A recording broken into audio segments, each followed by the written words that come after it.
Hi friends, இன்றைக்கி சூப்பரான ஒரு டேஸ்ட்டில் மாம்பழ கேசரி எப்படி செய்யலான்னு பார்க்கலாமா? இதுக்கு ஒரு வடைச்சட்டி அடுப்பில் வச்சு ஒரு ஸ்பூன் நெய் சேர்த்து முந்திரி பருப்பை சேர்த்து ஃப்ரை பண்ணிக்கிறேன். முந்திரி பருப்பு கோல்டன் கலர் ஆனதும் இதோட எடுத்து வச்சுருக்கிற கிஸ்மிஸ் பழத்தையும் சேர்த்து ஃப்ரை பண்ணி தனியாக ஒரு பிளேட்டில் எடுத்து வச்சுக்கிறேன். இப்போது அதே வடைச்சட்டியில் ஒரு கப்பு ரவையை சேர்த்து வறுத்துக்கிறேன். இதை லோ ஃப்ளேமில் வச்சு வறுத்துக்கிறேன். நல்லா வாசம் வர வர வறுத்து இது தனியாக ஒரு பிளேட்டில் எடுத்து வச்சுக்கிறேன்.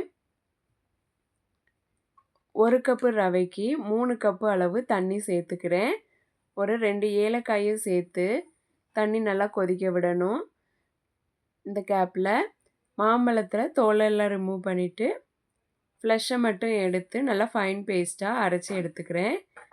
தண்ணி நல்லா கொதித்ததும் வறுத்து வச்சுருக்கிற ரவையை சேர்த்து மிக்ஸ் பண்ணி விட்டுக்கிறேன். நல்லா கிண்டி விட்டுக்கிட்டே இருக்கும், கட்டி இல்லாமல் கிண்டி விட்டுக்கிட்டே இருக்கணும். தண்ணி நல்லா வற்றினதும் இதோட அரைச்சி வச்சுருக்கிற மாம்பழ பேஸ்ட்டையும் சேர்த்து நல்லா மிக்ஸ் பண்ணி விட்டுக்கிறேன். இப்போது ஒரு கப்பு ரவைக்கு 1.5 கப்பு அளவு சுகர் சேர்த்து நல்லா மிக்ஸ் பண்ணி விடுதேன். கையை எடுக்காமல் கிண்டணும், அப்படின்னா தான் கட்டி இல்லாமல் இருக்கும்.